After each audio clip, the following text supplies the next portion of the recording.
Welcome back to another episode of Queensland Abandoned Mines, and today we are at Glenbar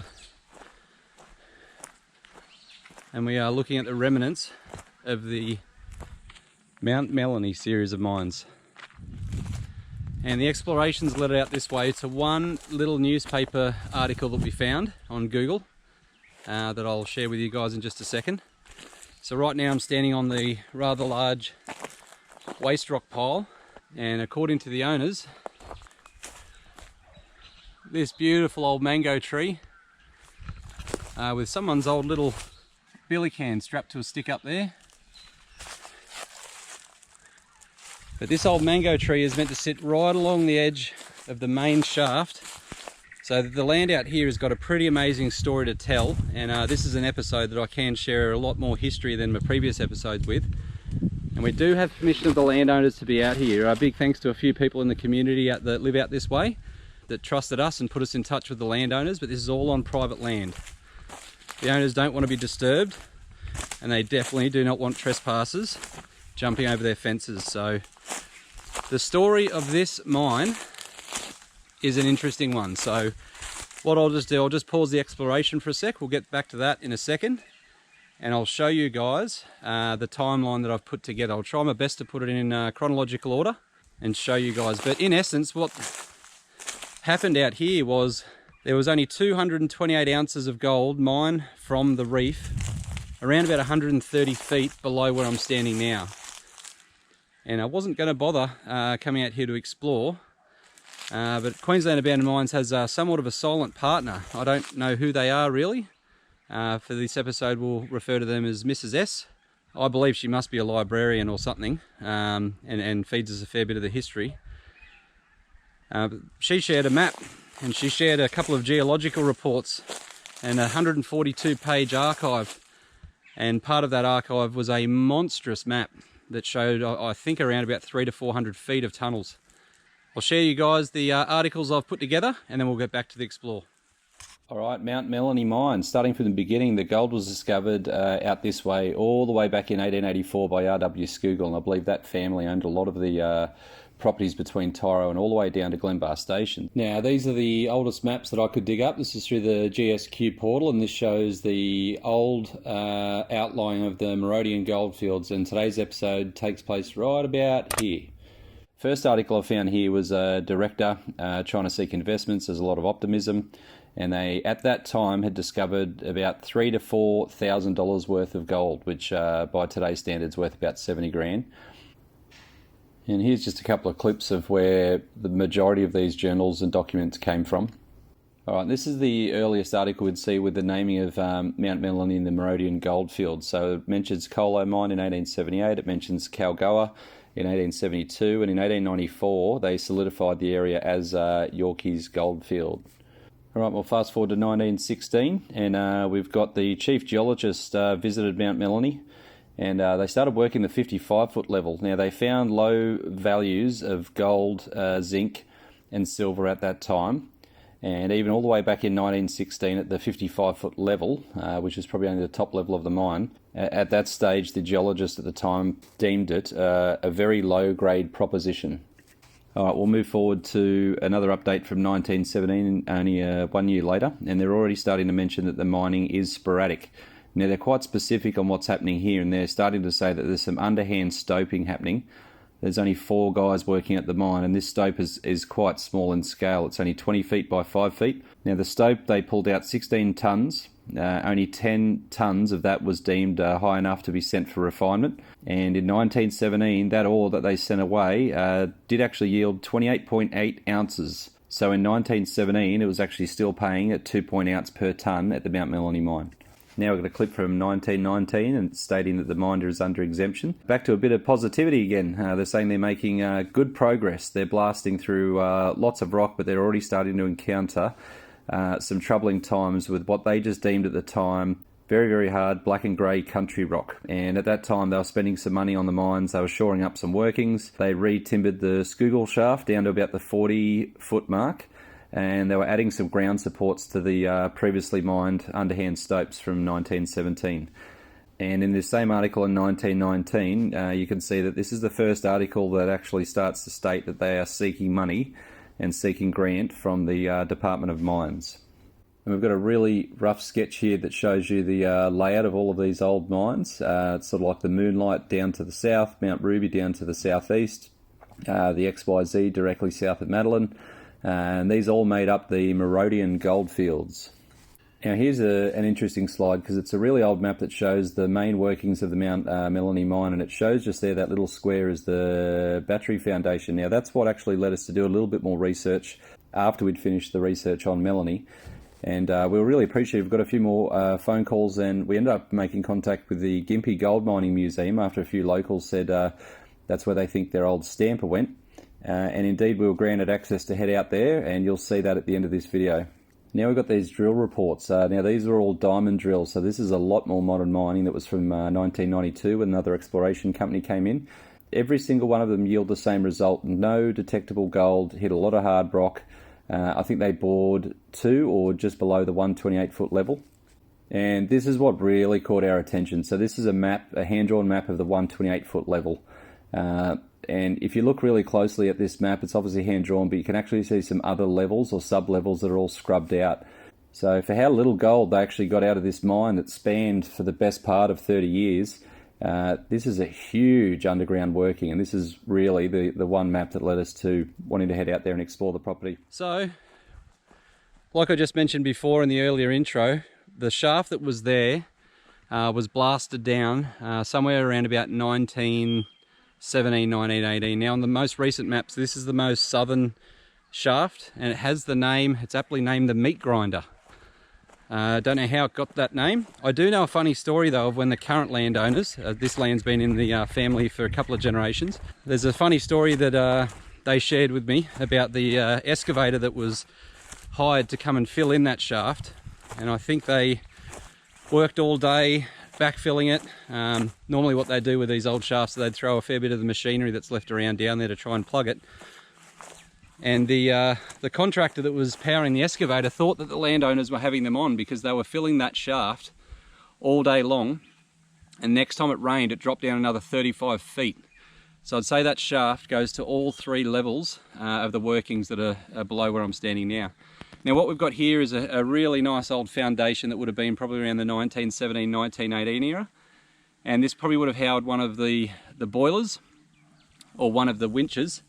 And there would have been a poppet head or a hoist that would have sat next to that mango tree, and that could have burnt, that could have been moved on to another mine when it closed in 1929, 1930, and this is all that remains. And you can get the scale of what they mined out here. It was monstrous. And we've got the remnants of an old skip bin or an old ore car here. That's cool. That's really cool. That's over 100 years old, guys. Wow, that's awesome. Now that's there's no welds on that. That's all bolted and riveted. So that would place it around the 1920s. And the intro was me trying to piece together in chronological order what happened out here, and you can see the geology reports. They were never promising. The most amazing story that the property owner shared with me is that the funding that was getting pumped into this mine around about 1927, 1928 was mostly from the Queensland government. And the mine manager booked a trip to Kalgoorlie.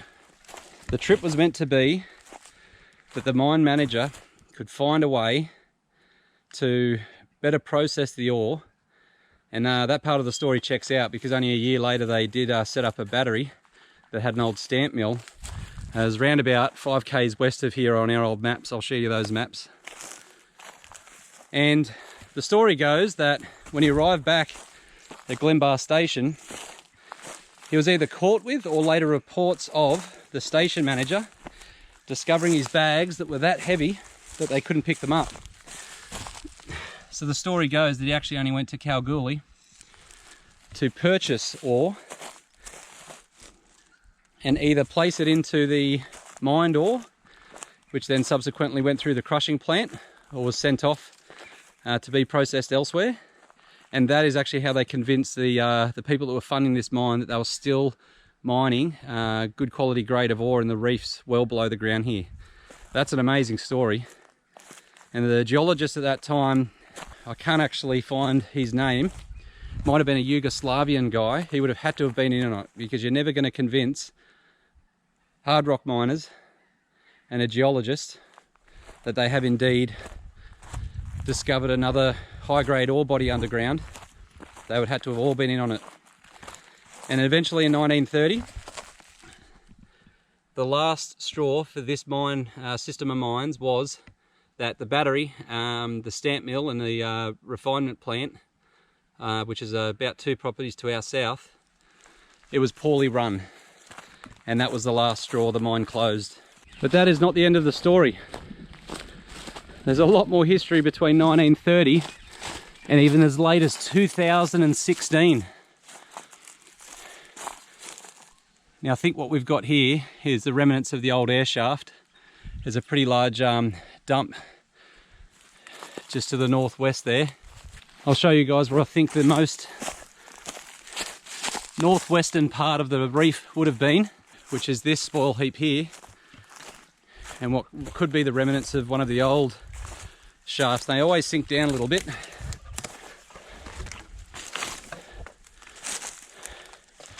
Just in here possibly. Underneath this spoil heap here would be the most northwestern part of the reef that they were trying to mine out for gold. We've already explored the property, come back to start filming. So there's another shaft which is further over to the southeast, which means that's the strike that the quartz vein would have ran at. But the problems that they had here, number one, like I've said earlier, we don't think they actually hit anything at all. The other thing is that the ground that they were actually mining was diorite. Now if you look at a thing called the Mohs scale of hardness, the diorite comes in between 7 and 8. And if you're mining that in the early 1900s, that's really, really expensive. Now I think there's a limestone mine more to the southern part of this property. And on the Mohs scale, that comes in around about a 2 or a 3. So not only did they not hit anything here in the latter stages of the mine just before it closed, everything they blasted, everything they drilled, everything they moved would have had an enormous expense. And there's actually a story that you got your meat grinder shaft. There's another shaft just to the southeast. And I believe that shaft is called the Schuylkill Shaft. And the story with that is that around about that middle era between 1917 and 1930, a big bushfire came through here and it exposed quartz leaders or quartz stringers. So they decided to blast. And I think that they sunk that shaft around to about 45, 50 feet. And then they gave up real quick because the whole time they were blasting, they were into diorite. Right, so here's the question a lot of you are probably asking at this stage of this episode of Queensland Abandoned Mines is why did they keep coming back here? Where we are yielded less than 250 ounces of gold. And that's over roughly a 14-year span.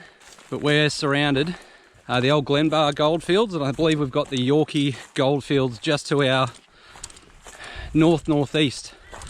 Now all of those goldfields yielded a lot better results, and as little as 3 kilometres from here there's a mine called the Moonlight Mine, which is up off a creek bed. They hit good gold values there.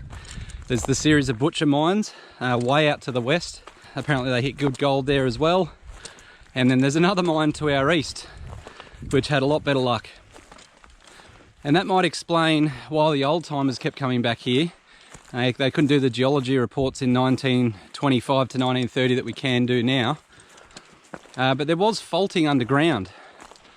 And that's what would have kept the more modern geologists interested in this land. So the way they detect faulting is when they bore these drill holes. And basically what they do, they bag and sample all of the ore they get out of these boreholes. And if they see altered ground beneath them, that means there is some remnants of some hydrothermal fluids that have come in at really high temperatures and they have altered the ground, and it was mostly altered diorite. And there was also some slightly altered from those really hot volcanic fluids that come up, andesite. So effectively it's like a big prank they played on all the people that came back out here. And lo and behold, it didn't end there. So as late as, I think, 2015, according to the property owners, there is still a mining company that submitted an EPL on this property. That's not my story to tell, but apparently the way that you go about those permits is not very nice. But they had one submitted on their property as late as 2015. And I believe that gives a mining company legal rights to look for mineral deposits for a maximum of 3 months. And I'm pretty sure they got nothing as well. So it's still an awesome place to explore, and there's an amazing story to be told. I think the miners here, they got to a crew of about a maximum of about 35. And in the final days, I believe there was only 4 people mining the lode underground before they had to call it quits. So where we're going to head to now is the last workings of the day, and that's the shaft that I mentioned earlier in the video, called the Scougall Shaft. Now, apparently that is where they found the outcropping of quartz after those fires. Now, speaking of outcropping of quartz, there is another mine. Again, these are all on private property. There's another mine that's further to the southwest called the XYZ mine. Now, that was the most exciting prospect and most positive prospects of all the mines out here back in the early days. And they had a surface outcropping of 7 higher grade quartz stringers. And they drove 2 shafts there that went down 40 and 60 feet, and there was some underground workings down that way as well. And that one still went bust. We are a long way away from the Gympie Goldfields with the big Inglewood lode there. Now that lode there yielded 4 million ounces of gold. We are even further away than the huge Mount Perry Fault. The Mount Perry Fault bear the huge copper lodes there that I think are still being mined to this day. So the ground that we're on doesn't have any geology like that. But amazingly, it had just enough to fool people to mine here to start off with and keep coming back. Well, in essence, really, people have come back for over 90 years to have another go at this land. We're approaching the Scougall Shaft. Would have been a big old girl back in the day. Now, this was probably one of the more central part of the working. So where we are now is more to the southeastern strike of the underground lode that would have run in a northwestern strike, because these shafts would have gone straight down to the ore body below. What we have here is possibly an air shaft. We're right on top of the old Scougall workings now. This is the one where the big fire came through around about 1920, thereabouts, that leveled everything. And I think what we have here, this is really cool. I'll just extend my GoPro out. Now, I think that is the old Scougall main shaft. Now, what I can see down there, I might have to zoom in on the GoPro. I can see a cribbed up wall, and I can actually see a little bit of I'd actually see a little bit of compressor pipe sticking straight up out what would have been the shaft. Now, if you're ever bushwalking and you ever see a depression in the ground like this, never go down it. You simply don't know how it's capped.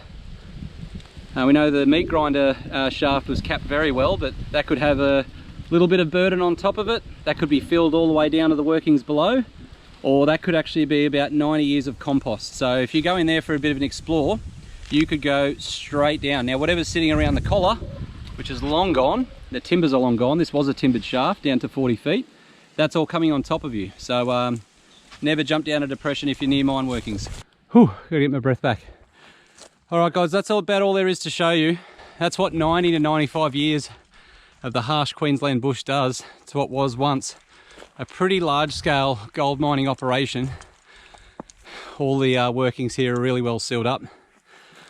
We're on just the southwestern corner of the Scougall mine dump. We are on the road to Gympie now to show you what's left of this old stamp mill. And again, that's with the permission of the Gympie gold mine. We're not just going to turn our cameras on and start rummaging around their yards. We have already reached out and organised it all for later today. So we'll see you guys when we're in Gympie. Alright guys, so as we mentioned earlier in the video, we kept researching where the old stamp mill from this old Mt Melanie mine may have ended up. And it's impossible to pinpoint it exactly, and that's because there's a bit of a sad story with it. Someone's actually gone into the compound. It's now gated due to vandalism, and they've actually stole the manufacturing plate off the old 5 stamp mill.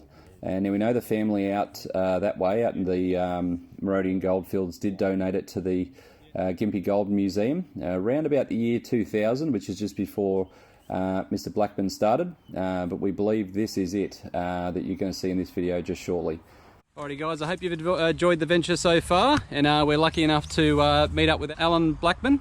Yep. And we are piecing together the last part of the adventure today, which is the old stamp mill. Now we believe this might have been from out of the Glenbar Goldfields, or there is a chance that this particular one was from up, where'd you say, Alan? It was from up north?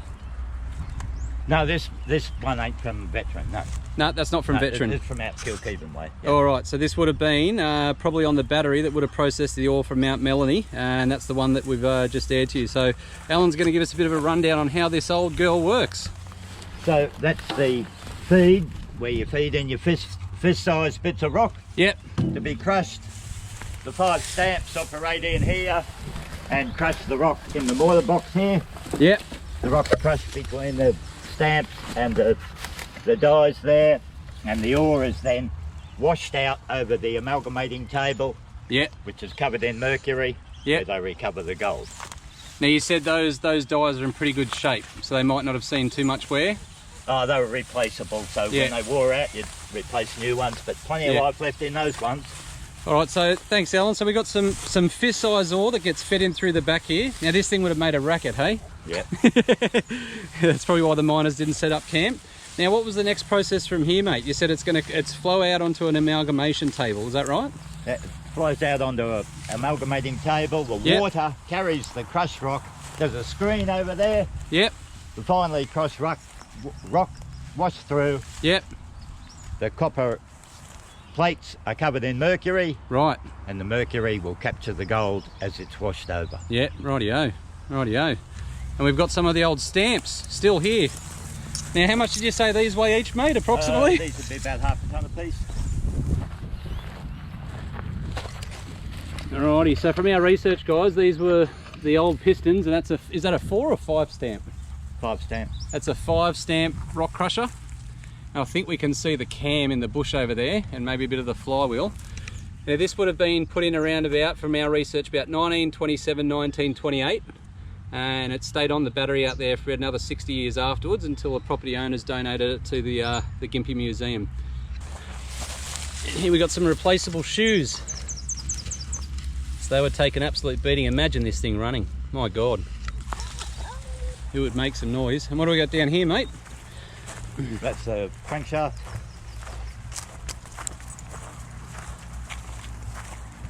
They're the cams that lift the followers, that lift the rods up and down. Yep. That's a serious bit of gear. And then we've got the main flywheel here. Now that would have been belted, and that would have linked up to an old steam boiler, I assume. Belt drive, yeah.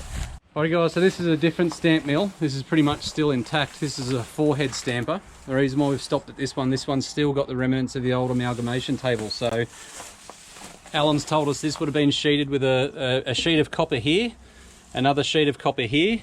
There would have been some gauze over the crushers, and what would have happened here is that the ore would have flown out here onto the amalgamation table. And that's not the last step of the process. It would have gone from here over to the retort house, which is still standing. Now, how old's that old girl? 1896. And it never got rated for its bricks. Still standing here. Still standing. Now, they would have had to dissolve off the mercury. Is that correct, mate? Heat the amalgam. Heat the amalgam? Retort. Yep. To evaporate off the mercury. Yep. Which they condensed and recovered for reuse. Yep. And the gold was left in their retort. Yep. Rightio. Which they would then melt and into their bars. Fire into the bars, yeah. And send off to the Sydney Mint. So out of the 4 million ounces of gold they pulled out of Gympie, I'm guessing a fair bit was from under our feet. 20% of it. Shit. From under our feet. Alright. Alrighty guys, that's a wrap from today, so I hope you enjoyed the episode about Mt Melanie. A lot of history out here now by the sounds of it. With Alan's permission, we might need to come back out, maybe on the October long weekend, and film some of the gold mining history out here. So I've had a great half hour with Alan. Thank you, mate. You're welcome. But he's got some stories to share, and yeah, there's a lot of things that I didn't know about Gympie which have just blown my mind, and I know you guys would like to hear it soon. So see you soon, guys.